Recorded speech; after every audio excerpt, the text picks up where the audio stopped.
Bonjour à tous, je m'appelle Pauline, je suis en L2 d'histoire et j'aimerais partager avec vous ma passion de l'histoire, discuter avec vous, échanger. Et donc je pensais pour cette première vidéo suivre un peu le programme d'histoire en première, puisque ça va évoquer l'événement de la Révolution française, qui je pense, même si vous ne suivez pas d'études de première, peut intéresser pour approfondir le sujet. Donc voilà, on peut rentrer en matière. Je vais vous découler un peu le plan que je me suis fait et puis pourquoi pas échanger plus tard si ça vous intéresse.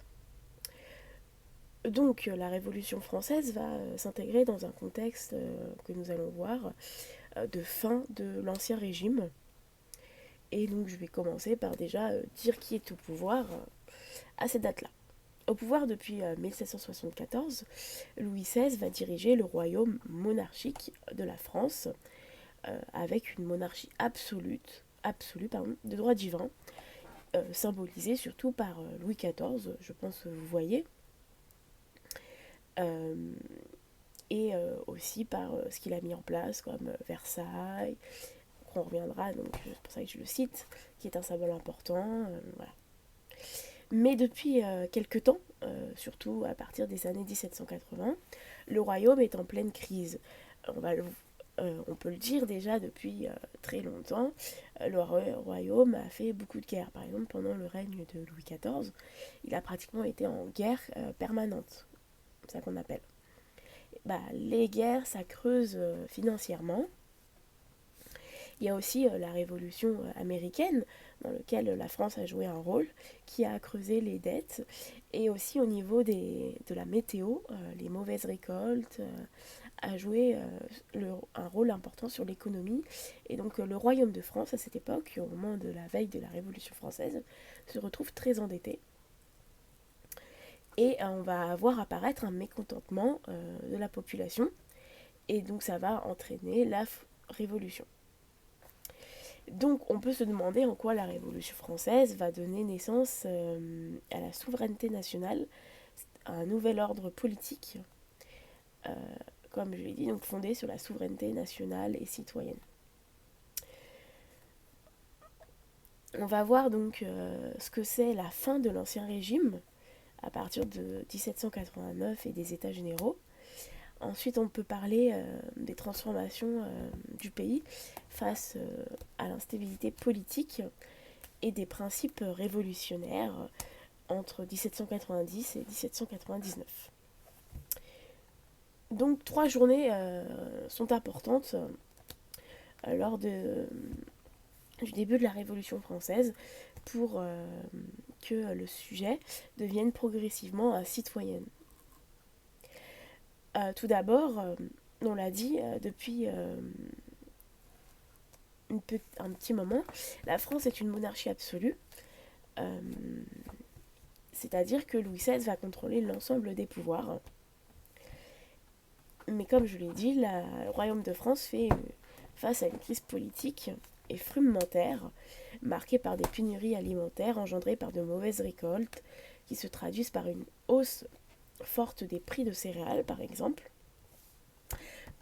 Frumentaire, si je ne sais pas si vous savez, ça signifie que ça concerne le blé.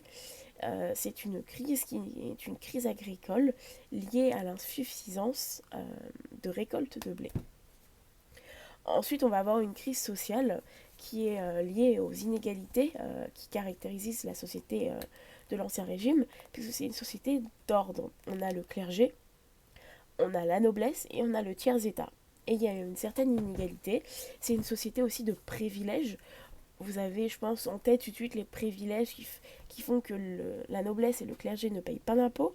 Mais ce n'est pas seulement ça, c'est aussi des privilèges d'ordre de métier, de corporation, qui eux vont surtout être attribués aux tiers-États.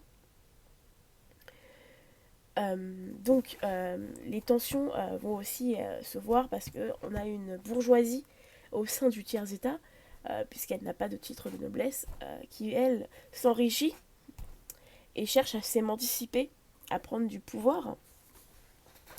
et aussi sont gagnés par les idées des Lumières tout au long du XVIIIe siècle.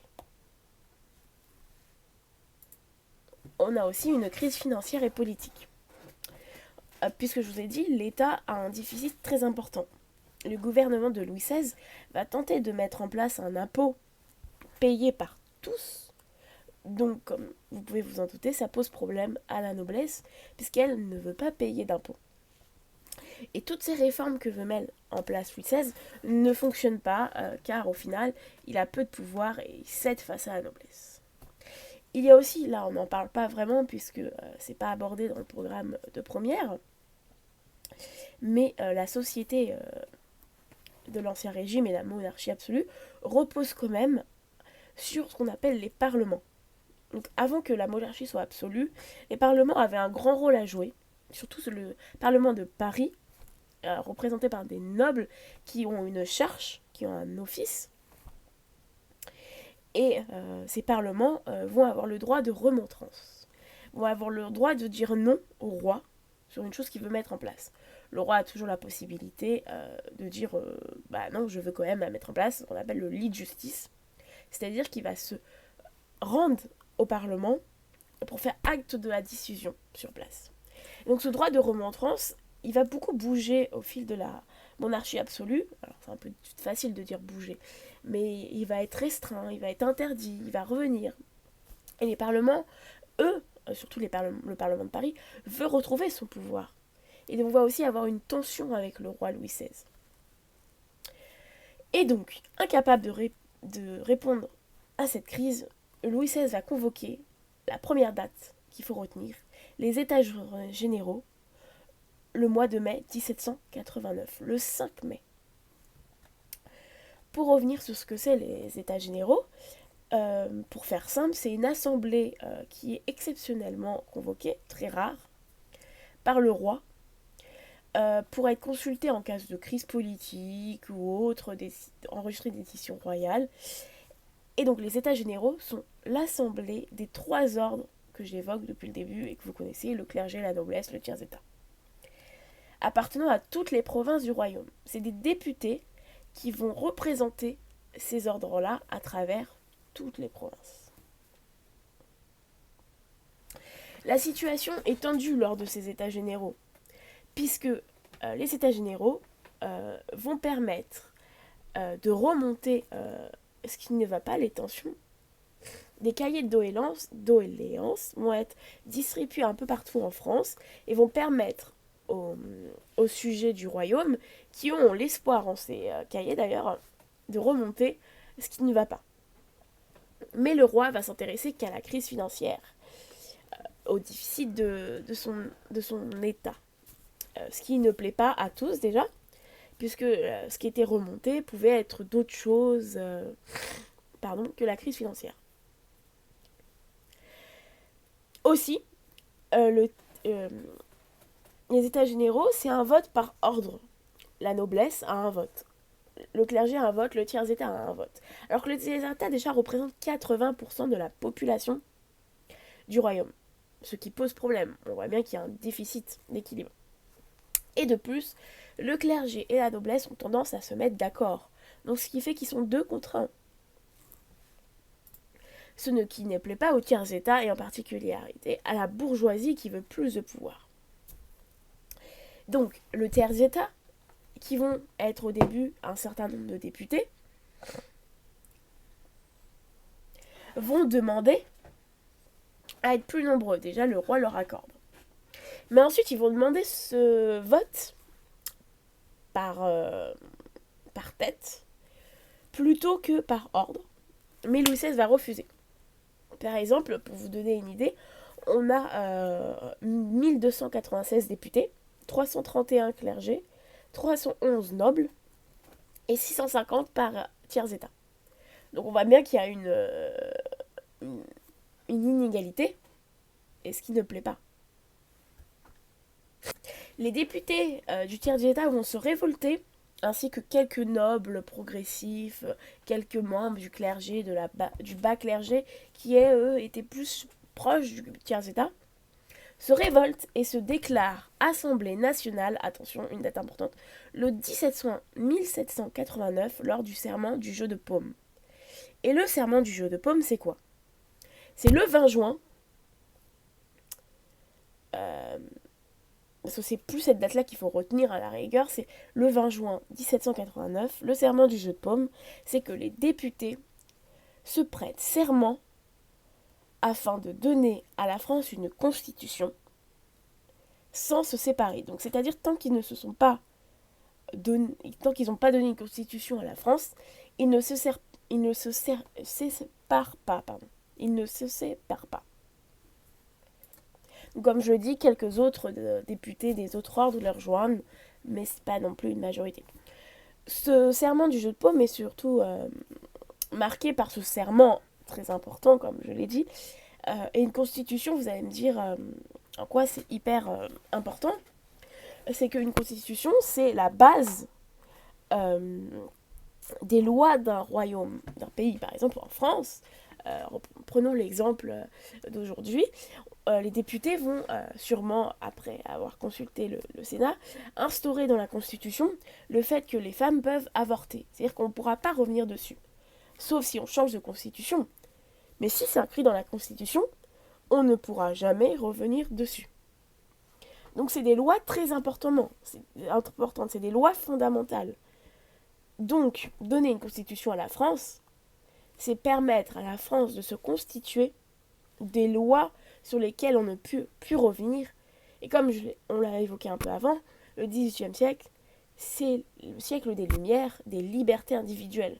Donc on peut se dire qu'en faisant ce serment, ils veulent instaurer donc une constitution, en mettant en place de nouvelles libertés progressives, un ordre politique progressif. Donc permettre aux sujets de devenir des citoyens et de participer à cette nation. On a après une autre date qu'il faudra retenir, c'est le 23 juin. Les Parisiens qui vont se soulever pour protéger leurs députés, ils vont créer une municipalité, une garde nationale et chercher les armes. Ainsi, le 27 juin, le roi va céder, va autoriser une création d'une Assemblée nationale constituante le 9 juillet. Donc c'est une date importante, le 9 juillet 1789, création d'une Assemblée nationale constituante des trois ordres. C'est la fin de la monarchie absolue, puisque le roi ne possède plus tous les pouvoirs. La souveraineté n'appartient plus au roi, mais à la nation. Une autre date, je pense, très importante que vous connaissez, c'est le 17 juillet 1789, la prise de la Bastille par les insurgés parisiens, qui est le symbole du pouvoir royal, le pouvoir judiciaire du roi, parce que c'est une prison, la Bastille, qui permettait d'enfermer certaines personnes, souvent des personnes des fois très importantes aussi. Une prison un peu, pas haut de gamme, mais c'est une prison importante. Et donc c'est un symbole du pouvoir royal que prennent les Parisiens. La Révolution va finir par gagner le reste du territoire, puisque là c'est surtout à Paris et Versailles. Les grandes villes vont suivre l'exemple de Paris et prendre les armes, et dans les campagnes on va avoir ce qu'on appelle la grande peur, c'est-à-dire que les paysans vont prendre les armes et vont aller à leur seigneurie, au château du seigneur, réclamer la Révolution. Aussi, on peut ajouter un petit mot vite fait que les députés du tiers-état, qui sont des bourgeois, principalement, ils vont quand même se méfier du reste du tiers-état, c'est-à-dire des populations qui se soulèvent parce qu'ils ont peur des soulèvements populaires incontrôlables.